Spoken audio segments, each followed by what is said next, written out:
ଆମର ବହୁତ ପୁରୁଣା ଫିଲ୍ମ ଥିଲା ଟି ସୌରୀ ଗାଇଥିଲେ ସୀତାଲୋ ଆଜି ଜଳୁଛି ଯାହାର ଚିତାଲୋ। ଅପରାଜିତାଙ୍କର ବହୁତ ବଢ଼ିଆ ଅଭିନୟ କରିଥିଲେ। ସେଇ ଗୀତର କିଛି ପାର୍ଟ ଦେଖିବାକୁ ମିଳୁଛି ଆପଣଙ୍କର ସୀତା ଫିଲ୍ମରେ। କ'ଣ ସେଇ ଯେଉଁ ଗୀତାକୁ ଆଣିକି ଆପଣଙ୍କ ଫିଲ୍ମ ସୀତାରେ ଲଗେଇବାର କ'ଣ କାରଣ ଥିଲା? ପ୍ରଥମ ଜିନିଷ ସେ ଗୀତ ହଉଛି ଓଡିଶାର ଗୋଟେ ଏଭରଗ୍ରୀନ୍ ଗୀତ। ହଁ, ଟି ମୋର ସୌରୀଙ୍କର। ମୁଁ ଛୁଆ ବେଳୁ ଯେତେବେଳେ ସେ ଗୀତ ଶୁଣିକି ଆସିଛି, ସେ ଗୀତ ମତେ ସେବେଠୁ ଭାରି ଭଲ ଲାଗେ।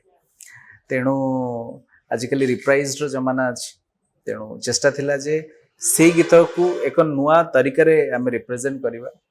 ସେଠି ସେ ତାଙ୍କ ସ୍ୱାମୀଙ୍କ ପାଇଁ ଗାଇଛନ୍ତି ଆଇ ହୋପ୍, କିନ୍ତୁ ଏଠି ମୋ ସୀତା ନିଜ ବାପାଙ୍କ ପାଇଁ ଗାଉଛନ୍ତି।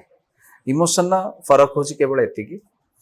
ଆଣ୍ଡ ଏଠି ମୁଁ କହିବି ଏ ଗୀତ ମୋ ପାଇଁ ବି ଆଜିକା ଡେଟ୍ରେ ବି ଏବେ ବି ଯେତେବେଳେ ମୁଁ ୟୁଟ୍ୟୁବରେ ଦେଖେ ମୋ ଆଖିରୁ ଲୁହ ଆସିଯାଏ। ତ ମତେ ଲାଗେ ଯେ ମୋ ଲାଇଫରେ କ୍ୟାରିୟରରେ ସେଇ ଇମୋସନ ଗୀତ ମୁଁ ଆଉ କେବେ କରିପାରିବି କି ନାହିଁ। ତ ସେଟା ମୁଁ ମାନେ ତାର କୋରିଓଗ୍ରାଫର ବି ମୁଁ ନିଜେ ଥିଲି। ଆଣ୍ଡ ସେ ଗୀତ ମୋ ଲାଇଫର ଗୋଟେ ବେଷ୍ଟ ଗୀତ।